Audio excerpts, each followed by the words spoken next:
Hello and welcome to a new educational video here on that channel. Today we will talk about Hitler's ideology once again, with our main focus on the topic Jewish Marxism. In order to understand why Hitler really needed to invade the Soviet Union and had no other chance than that, we need to understand what he meant with Jewish Marxism and what was his idea and his beliefs, what Jewish Marxism really was.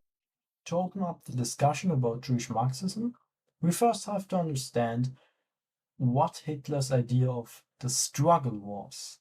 And well, the struggle was for Hitler really the belief that life itself was a struggle, a fight. You had to fight every day in order to work, to earn money, to earn your bread, etc. At the same time, the races had a struggle. The different human races for him had a struggle to fight against each other for the fittest race to survive.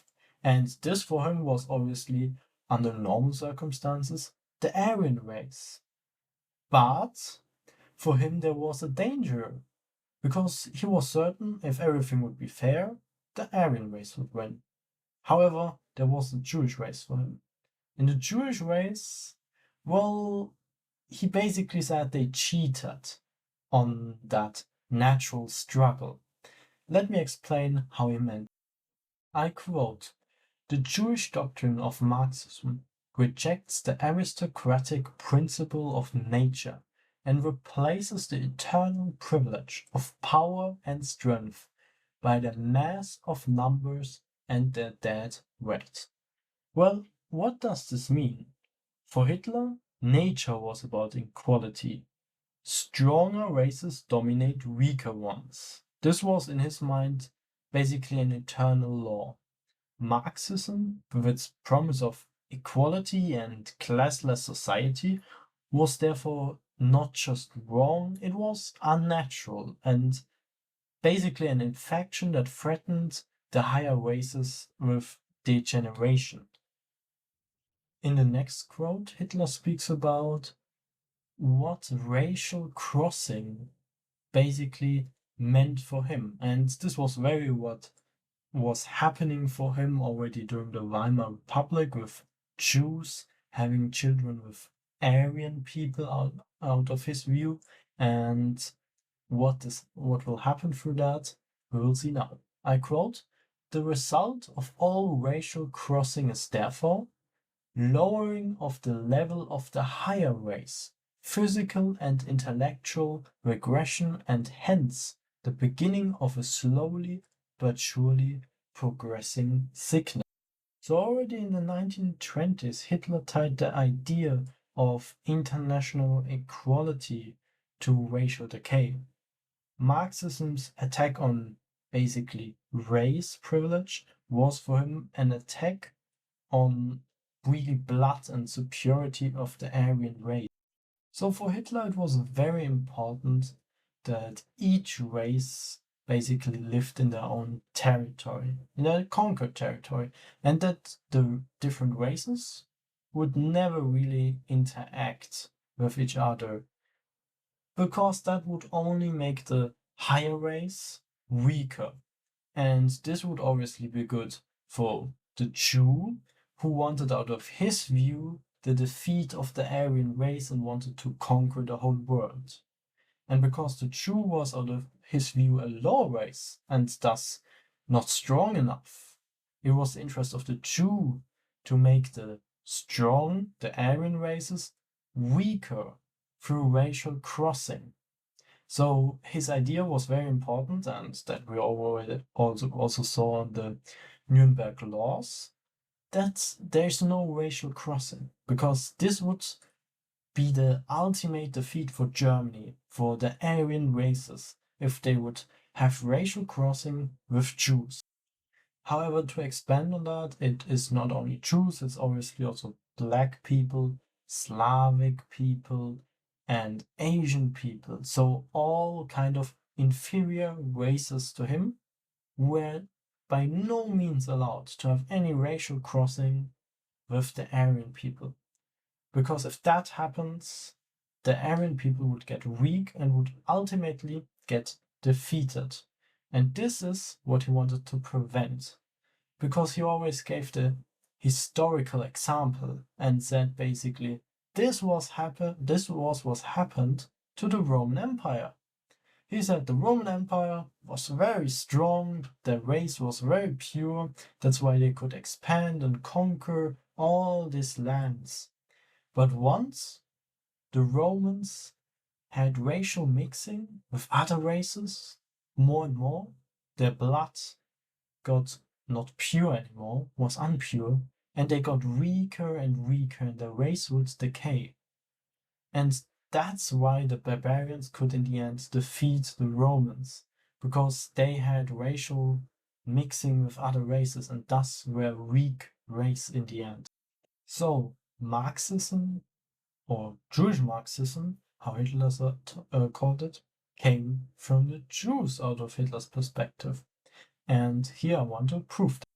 I quote, "In Russian Bolshevism, we must see the attempt undertaken by the Jew in the 20th century to achieve the world domination." This line is very important. For Hitler, Marxism wasn't a homegrown Russian revolution. It was a Jewish conspiracy riding on Slavic weakness. He saw Slavs as racially incapable of creating their own revolutionary ideology, like, for example, National Socialism or Jewish Marxism and Bolshevism. He acknowledged that Bolshevism was a revolutionary ideology, but he said it was an evil, a bad one, while his was a good one. In his private table talks, he called the Slavs incapable of culture. Here the quote I talked about. With the exception of a few phenomena produced by Asia, where the Aryans have intervened, the Slav has never created anything. Now, this is something he also talked about black people. He said black people could never really produce anything cultural their own. They have a lower civilization, but they were able to copy the high Aryan civilization, and as the example he always gave, they could play on the piano an opera or so, for example, from Wagner. They could play that, they could even master it, but they could never write their own. They were just out of his view incapable of doing something. Similar, this is with the Slav. He said the Slav was not able to create things. He was able to copy things and learn things from the Aryan races, but never able to create something on their own. So why did Marxism take root in Russia? Because of Jews like Lenin and Trotsky, in Hitler's view, used the Slavic masses as pawns. And this was because obviously they were inferior and kind of a little stupid for Hitler. They were incapable of understanding what happens. They would just follow the masses. This is why it was, out of Hitler's view, harder for Jews to implement Marxism in, for example, Germany, where the Aryan race was, or in France, or for example in Britain. However, he saw it still as a real threat, because he said it was still possible for the Jews to have success there, because just on another way.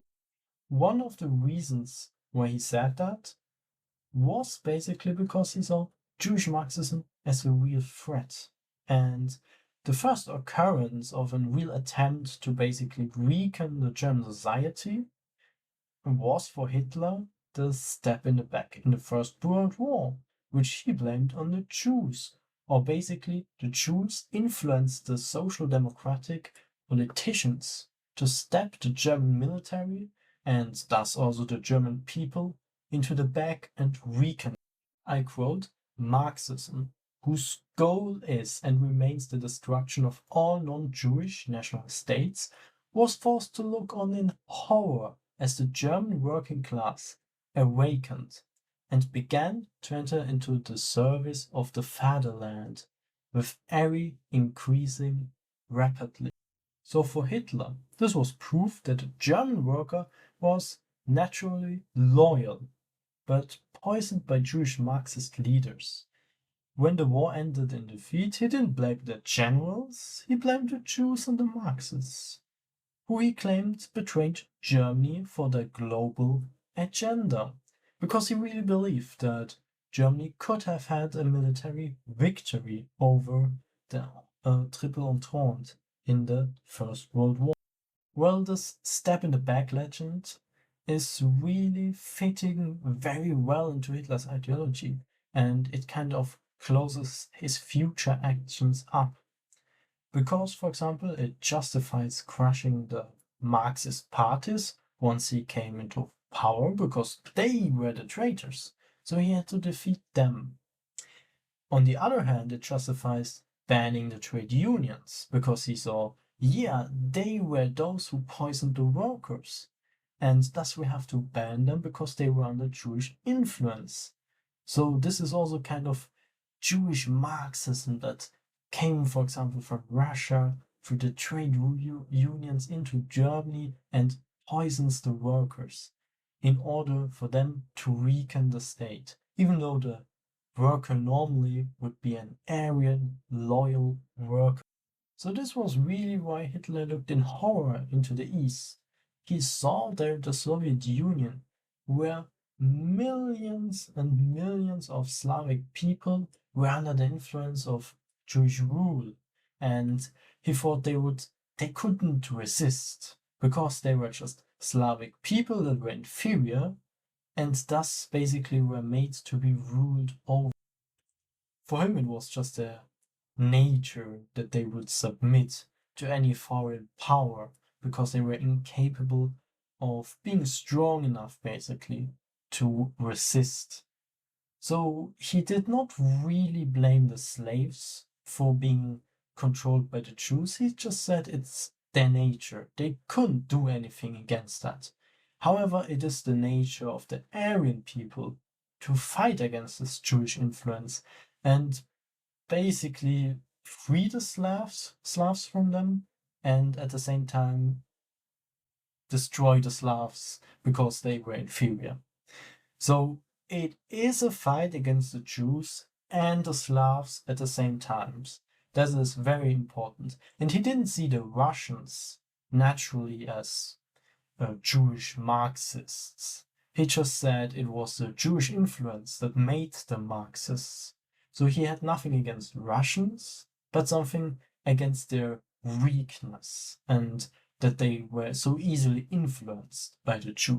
So this is what he said about the Russians. I quote, "The Russians are not a nation in the Western sense of the word, but rather a conglomerate of subhuman species held together by the iron fist of a small Jewish ruling class." So this is where his problem lay with the Russians. They were all subhumans for him, subhuman species, and they were ruled by the Jews. So it was naturally that he had to defeat the Jewish ruling class and the subhuman species living in Russia because they were, for him, incapable of surviving on their own and it could be taken as Aryan land. So the land could be lived off better. So for him, it was really a good goal to basically, let's put it that way, eliminate the Russians and the whole species, as he called it, of humans that lived in that area. Then we have the famous Commissar Order of 1941. Basically, Hitler ordered that the Soviet political officers, commissars called, be executed immediately and not be taken prisoners. I quote, "This enemy consists not only of soldiers in the ordinary sense, but to a large extent of beasts. These commissars are the bearers of a worldview directly opposed to National Socialism." So for him, the commissars of the Soviet army weren't just normal officers. They were the ideological virus itself. He basically thought that only through them the Russians were capable of resisting the Germans, because they would give this Jewish virus into the ears of the common soldier, because he believed that a slave on its own, the Slav on its own, sorry, could not withstand any German assault. They would just submit, as he said before. But now that they have this influence, this virus, this toxic from the Jewish leadership through the commissars, they would fight. So his idea was, if we eliminate the commissars of the Red Army, we basically have won the war. And this was as easy as it gets for Hitler.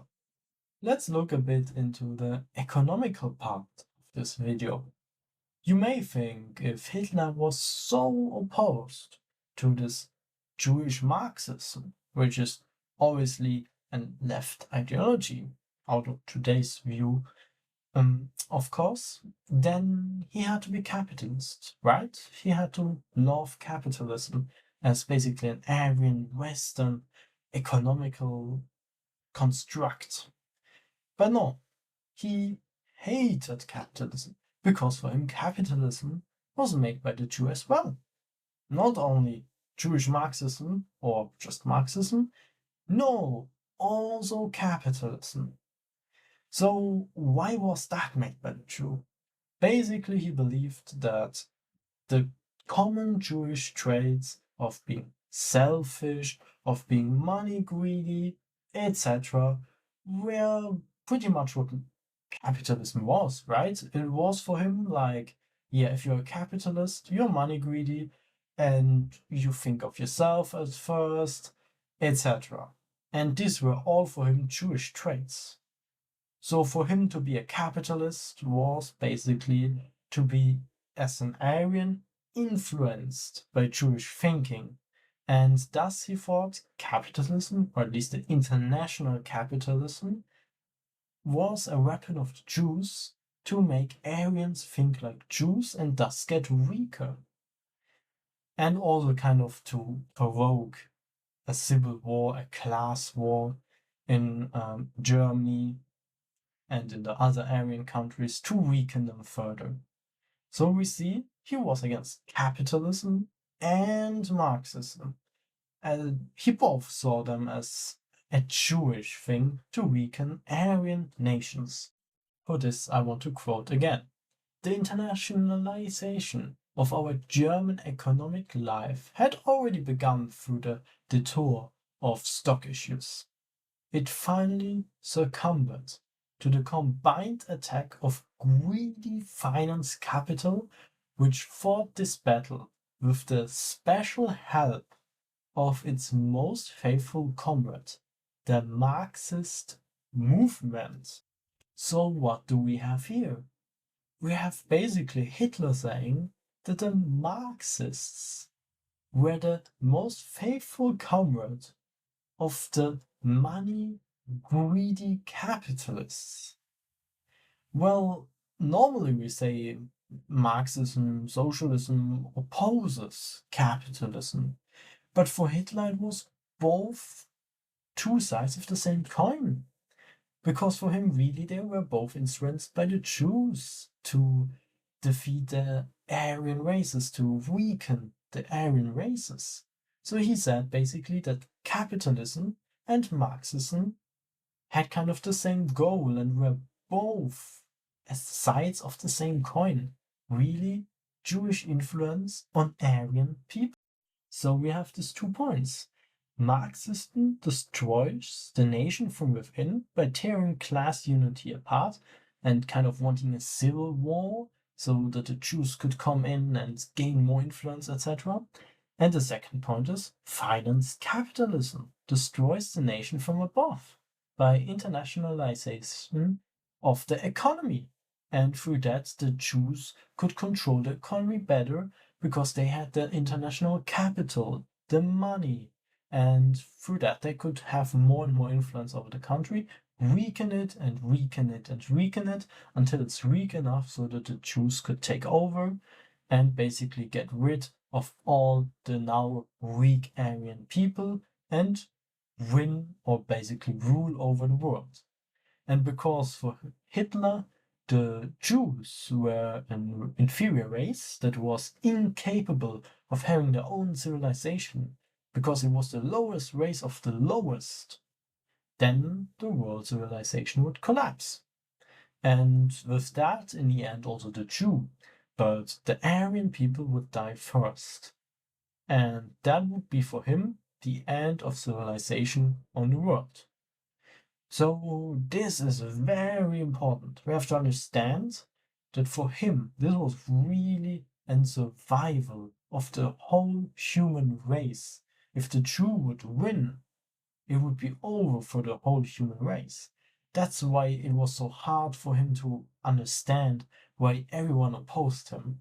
Because he thought, hey, it's clear, I'm saving the world. The Aryan people here have to stand together and fight against these Jews from the Soviet Union, the Jewish influence, the Marxists. We have to fight against them. And don't you see the influence in your countries from the Jew? That's basically what he said. And basically, when he got the declaration of war from England, he was like, yeah, okay, they don't get it. He tried to convince them, basically the broader population of the UK, of England, to make peace, but this in the end did not really work out. Well, we know how it turned out, basically. Hitler had to fight against England, and, well, in the end, obviously, Hitler lost. So, and as I said in the other videos, that is pretty much why he committed suicide.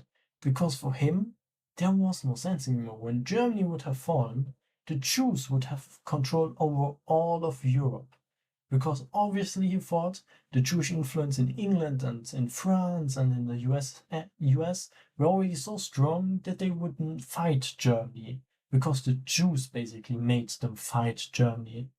He thought that the normal population would not only stand with Germany and would understand their struggle, but through this Jewish influence, they were fighting Germany. And thus he concluded, yeah, this is over. If Germany falls, the world has basically ended. The civilization in the world has ended. So, first of all, he didn't want to get prisoner by the Jews, as he saw it, by the Soviets, by the Jews. So he was like, yeah, I'd rather kill myself than to get prisoner. And on the other hand, he said, I'd rather stay in Berlin and fight till the last man, and maybe through a wonder we will still win, than to flee, because if he would flee and Germany would fall, it would be the end anyway. So for him, there was not even a decision to be made. He had to fight and he had to stay in Berlin. And in the end, he had to kill himself, because out of his worldview, the world, after German defeat, would have ended anyway. So both Marxism and capitalism were basically funded by the same people, the international Jew out of Hitler's view. But that was not everything, because he believed that the Jews also had influence about cultural life in Germany.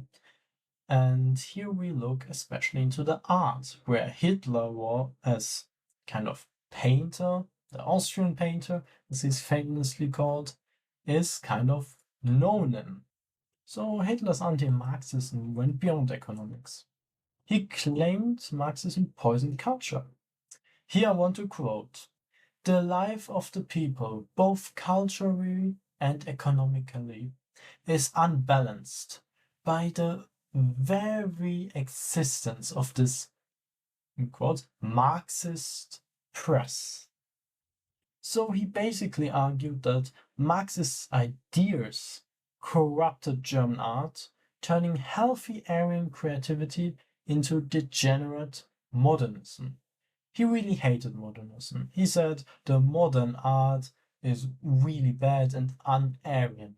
Basically, the Aryan art is getting defeated by the Jewish influence, by the Jewish Marxists for modern art, which he just saw as very bad looking, while he saw Aryan art as very good looking. And that this is basically the main difference. It is really like the visual appeal of the both different arts already told him that this new Marxist art, this Jewish art, was bad, while his good old, basically Aryan art was good because it just looked better for him.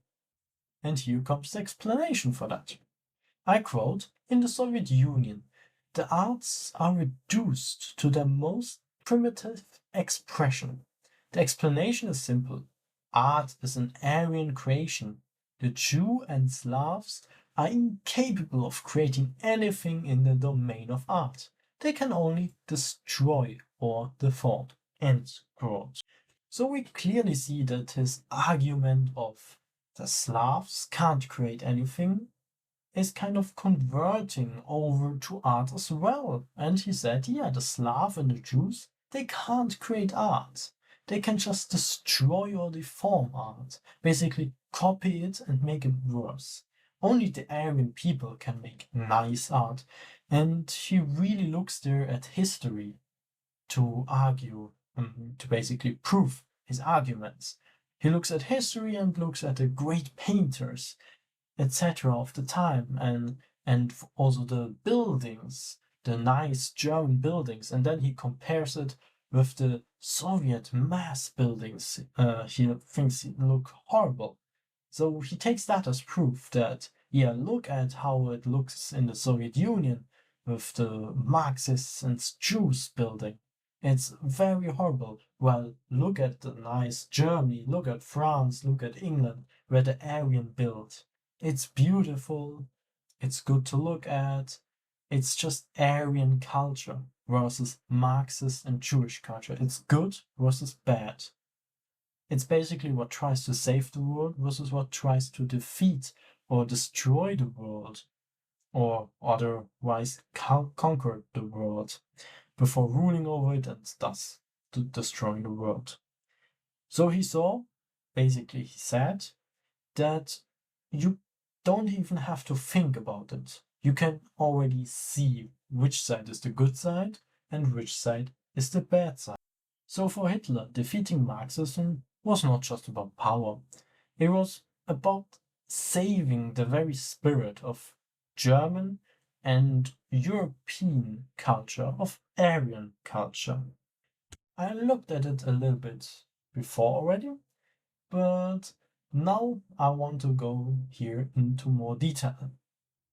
When Operation Barbarossa, the invasion of the Soviet Union, was launched by the Germans, he basically said, yes, this is a holy war, a war that really is about the survival of the Aryan race and of the whole world civilization, of the Aryan people from the whole world. If this war is lost, then the world is lost. Civilization on Earth is lost. If this war is won, then maybe we can also kind of get the people from the other Aryan races together and show them that the Jews already influenced them so much, and thus we could save the civilization on the world. So it was really, as Hitler described it, a holy war.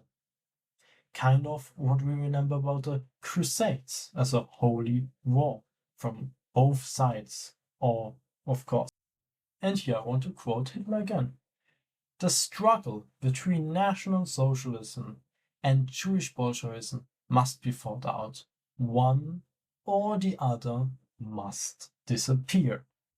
So we see that it was for Hitler not just a normal war, it was a war for the very survival. It was the decision between the Jews ruling the world and the Aryans ruling the world. That was the whole decision, and there was not just a normal war to be fought where a peace could be made, like Hitler tried to make peace with England because he was like, yeah, they are Aryan people as well. We can make peace with each other because this is not a war for the survival of the whole civilization. But with the Soviet Union, this was just not possible. And everyone who basically argues, yeah, Hitler should have not invaded them, he had to. His worldview did not allow him not to invade. And for people who said, yeah, he should have made peace 1941, he wasn't just not able to do, because he had to defeat the Soviet Union really to its core. He really had to. That there was no other option for him in his worldview. It is really like if for example, in a Marvel movie, the superheroes fight against the villains, and the superheroes give the villains one punch and then say, "Hey, okay, now let's peace. Let's make peace. I punched you, and yeah, then let's just you can kill now other few people. I don't care. Maybe we'll fight again, or we just live with peace." So this is really kind of how it was for Hitler. He had no choice. He had to defeat the Soviet Union by any means possible in order for his out of his worldview to save the world. And here we come to my last quote of today. History will judge whether we were right to undertake this struggle at this time and in this manner. I'm confident that history will vindicate our decision. So yes, in conclusion we can say Hitler's kind of obsession with Jewish Marxism shows how powerful it can be, like such a theory can be, to become a total worldview. He connected race, economics, culture, and war into one closed system. The Aryan race had to fight against basically the international Marxism, where every fact in his worldview proved the same thing, that the Jews and the Marxists must be destroyed in order to save the Aryan race and thus the civilization on the whole world. But his ideas also justified the annihilation war in the East, obviously, the Holocaust, the murder of political enemies and enemies within, because they were also influenced by the Jews, obviously, out of his view, and the belief that terror and brutality were not just necessary, but the only right way to go in order to save the world, because the stakes were so high. As Hitler said, there was no room for any sentiment. It has to be heart to heart. There is no chance of doing things half. They needed to be done correctly and with full force. So for Hitler, Jewish Marxism was the main enemy. It was one main point in his ideology that had to be destroyed in order to save the world. If you found that video helpful, if you liked it, write it down in the comments. If you disagree with me on some points or on one point, write it down in the comments as well. I'm happy to have a discussion with you. Otherwise, I hope you enjoyed the video. I wish you a great day and hope to see you in the next one. Bye for now.